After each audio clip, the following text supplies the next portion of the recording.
मध्य प्रदेश के ग्वालियर के फूलबाग चौराहे के पास स्थित मार्कंडेश्वर मंदिर में लगभग 300 वर्ष पुरानी यमराज की प्रतिमा स्थापित है। नरक चौदस पर यमराज की विशेष पूजा अर्चना की जाती है, जिसमें भक्त यमराज से अपनी आत्मा को कम से कम यातनाएं सहनी होंगी। सोने एवं चांदी के आभूषणों की अनुपम श्रृंखला लक्ष्मी नारायण ज्वेलर संपूर्ण हॉलमार्क ज्वेलरी। हमारा पता है मेडिकल कॉलेज के आगे, टीडी रोड, सागर। इसके लिए याचना करते हैं। पौराणिक कथाओं के अनुसार यमराज ने भगवान शिव की तपस्या की थी, जिससे प्रसन्न होकर भगवान शिव ने यमराज को वरदान दिया था कि जो भी नरक चौदस पर यमराज की पूजा अर्चना करेगा उसे स्वर्ग की प्राप्ति होगी। यमराज की पूजा में घी, तेल, पंचामृत, इत्र, फूलमाला, दूध, दही, शहद आदि से अभिषेक किया जाता है। इसके बाद दीपदान किया जाता है। देश भर से श्रद्धालु नरक चौदस पर यहाँ आते हैं और यमराज की आराधना करते हैं। ये मंदिर श्री मार्कंडेश्वर महादेव मंदिर है और ये फूलबाग पर स्थित है। इस मंदिर का अगर हम दृष्टांत एवं इतिहास का वर्णन करें तो वह कुछ इस प्रकार है कि यह मंदिर जो है वह श्री मार्कंडेश्वर ऋषि जो है उनके दृष्टांत के ऊपर निर्मित है। एवं इस मंदिर के गर्भगृह में 5 मूर्तियां हैं, जो कि हैं हनुमान जी, यमराज जी, धर्मराज जी, गौरी एवं गणेश, और शिव जी और मार्कंडेश्वर ऋषि की इसमें मुख्य प्रतिमा है। परंतु जब हम इसके दृष्टांत की बात करते हैं तो वह कुछ इस प्रकार है कि काफ़ी समय पहले एक राजा हुए जिनके कोई पुत्र नहीं हो रहा था, तो उन्होंने श्री शिव जी की तपस्या की एवं शिव जी से तपस्या से खुश होकर, वो तो स्वयं भोलेनाथ हैं, हाल खुश हो जाते हैं, उन्होंने उनको वरदान दिया एवं उन्होंने वरदान में यह मांगा उस राजा ने कि हे प्रभु, मुझे एक संतान की प्राप्ति हो, मेरे पास संतान नहीं है। जब उन्होंने इस प्रकार का वर मांगा तो श्री शिव जी कहते हैं कि हे वत्स, तुम्हारे भाग्य में संतान है ही नहीं, अगर मैं तुम्हें संतान का वर दूंगा तो उसमें कुछ उपेक्षाएं होंगी।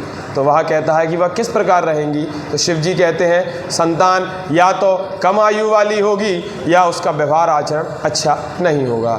इस प्रकार जब उन्होंने इस प्रकार का कथन किया तो राजा कहता है, हे प्रभु, मैं अच्छे आचरण का संतान चाहता हूँ, मैंने इतनी तपस्या की है, मुझे बुरे आचरण के संतान के साथ क्या करूँगा, कम आयु होगी, मैं उसमें संतुष्ट रहूँगा। जब उन्होंने इस प्रकार का वर मांगा, शिव जी ने उन्हें संतान की प्राप्ति दी। उस संतान का उन्होंने नाम रखा मार्कंडे, और मार्कंडेश्वर ऋषि ने ही श्री मार्कंडे पुराण का उल्लेख किया है। जब हम कुछ समय बाद मार्कंडेश्वर ऋषि बड़े हुए तो उनका मन और चित्त जो है वो शिव जी में लग गया और वह जंगल में जाकर तपस्या करने लगे। जब वो तपस्या करने लगे तो उनकी आयु के हिसाब से, जब उनकी आयु पूरी हुई तो यमराज ने अपने दूत भेजे उनको लेने के लिए। परंतु ऐसा माना जाता है जो व्यक्ति शिव की पूजा करता है उसको यमराज के दूत या यमराज छी नहीं पाते हैं, उनके पास समीप भी नहीं आ पाते हैं। जब यमराज के दूत ने देखा ये तो शिव जी की पूजा में लीन है तो वह दूर से ही चले गए और जाके नरक के राजा यानी यमराज को ये कथन, ये वर्णन बताया। जब यमराज को इस वर्णन का पता लगा तो यमराज को नीचे पृथ्वी पर खुद आना पड़ा, और जब उन्होंने कहा चलिए मार्कंडे जी, आपका समय पूरा हो चुका है, परंतु वह इतने लीन थे, इतने मग्न थे कि उन्होंने उन पर ध्यान ही नहीं दिया। और जब उन्होंने कहा उनके चलने पर भी वह नहीं गए तो उन्होंने ब्रह्म फांस, जो यमराज के पास एक अस्त्र होता है जिस फांस के द्वारा कोई भी व्यक्ति मृत्यु से बच नहीं पाता है, उस फांस का प्रयोग किया मार्कंडेश्वर ऋषि के ऊपर और उनको खींचने लगे। जब उनको खींचा तो वो इतने पूजा में इतने मग्न थे, भक्ति में इतने मग्न थे कि उन्होंने शिवलिंग को आलिंगन कर लिया, इतने भाव से शिवलिंग को आलिंगन किया कि स्वयं शिव को प्रकट होना पड़ा। और जब शिव प्रकट हुए तो यमराज जी भी हाथ जोड़ के खड़े हो गए।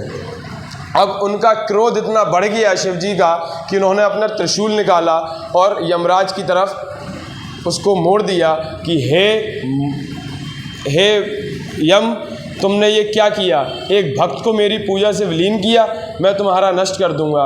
इन क्रोध को शांत करने के लिए यमराज जी ने स्तुति करी कि हे वंदे देवो मापतिम सुरगुरुम, वंदे जगत कारणम, वंदे पन्नगभूषणम मृगुधरम, वंदे पशूनां पतिम, वंदे शूर शशांक वह्नि नयनम, वंदे मुकुंद प्रियम, वंदे भक्त जनाश्रय च वरदम वंदे शिवम शंकरम। इस प्रकार की स्तुति करके भगवान के क्रोध को शांत किया। और जब भगवान का क्रोध शांत हुआ तो भगवान ने, श्री शिव ने उनको समझाया कि हे यम, ये बालक मेरी इच्छा से या मेरे वरदान से इस पृथ्वी पर आया है, तो इसका कली काल, इसका समय काल उसी प्रकार रहेगा जिस प्रकार मेरा समय रहेगा। जब उन्होंने उसको इन वर्णन का दृष्टांत दिया तो यमराज जी कहने लगे कि हे प्रभु, आप ऐसा ना करें, ऐसा करने से इस कलयुग का, इस काल का चक्र बिगड़ जाएगा और सभी लोगों को परेशानी होगी। मैं काल हूँ, ये मेरी जिम्मेदारी है। जब शिव जी को उन्होंने ऐसा बोला, शिव जी बोले अगर तुम काल हो तो मैं कालों का काल महाकाल हूँ, इसलिए आप इसको मेरी आज्ञा के बिना नहीं ले जा सकते हैं। जब तक मेरा समय नहीं होगा, ये समय मेरे हिसाब से चलेगा, इनकी आयु पूरी नहीं होगी। और श्री शिव का तो समय कभी हो ही नहीं सकता है। इस प्रकार श्री मार्कंडेश्वर ऋषि अजर और अमर हुए। ये इसका दृष्टांत है, इसकी कथा। जी,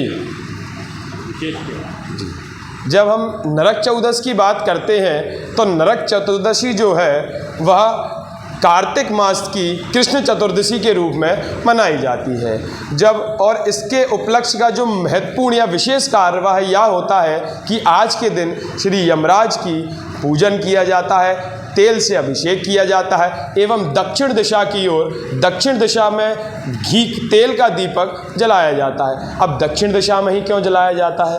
क्योंकि दक्षिण दिशा को नरक का दिशा या नरक का द्वार मानते हैं। जब हम इसके दृष्टांत की, इसके इतिहास की बात करते हैं तो वह कुछ इस प्रकार है कि नरक चतुर्दशी के दिन श्री कृष्ण भगवान ने अपनी पत्नी सत्यभामा के साथ मिलकर जो नरकासुर नामक राक्षस था उसका वध किया था। नरकासुर को ही हम भौमासुर भी कहते हैं। अब नरकासुर का वध क्यों किया था, इसके पीछे भी एक दृष्टांत है।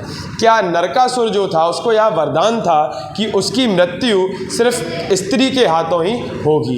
इस कारण से, इस भय से नरकासुर ने 16,000 स्त्रियों को अपना बंदी, कन्याओं को अपना बंदी बना लिया था। जब कृष्ण भगवान को यह बात पता चली तो वह सत्यभामा के साथ जाकर, नरकासुर की उसको वरदान था कि स्त्री ही उसका वध कर सकती है, तो सत्यभामा को वो अपने साथ ले गए और सत्यभामा के द्वारा उनका वध किया गया।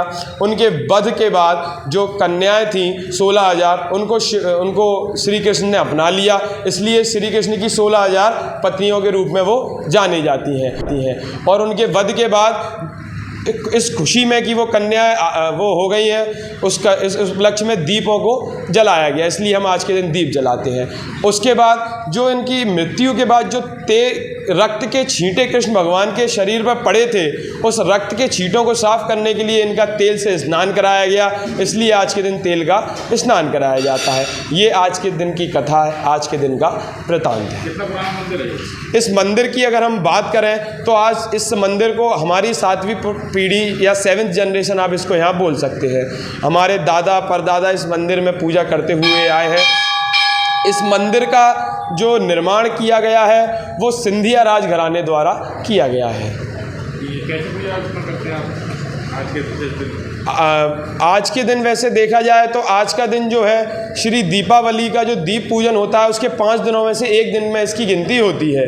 दीपावली के 5 दिन धनतेरस, नरक चतुर्दशी, दीपावली, पड़वा एवं दोज, इन 5 दिनों से एक दिन यह भी आता है।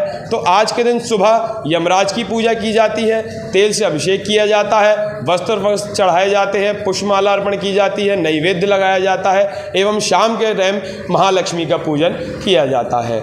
सोने एवं चांदी के आभूषणों की अनुपम श्रृंखला लक्ष्मी नारायण ज्वेलर्स संपूर्ण hallmark jewellery, antique, Kundan, polki, Italian jewellery, IGI द्वारा प्रमाणित डायमंड ज्वेलरी एवं राशि रत्न। हमारा पता है मेडिकल कॉलेज के आगे, तिली रोड, सागर।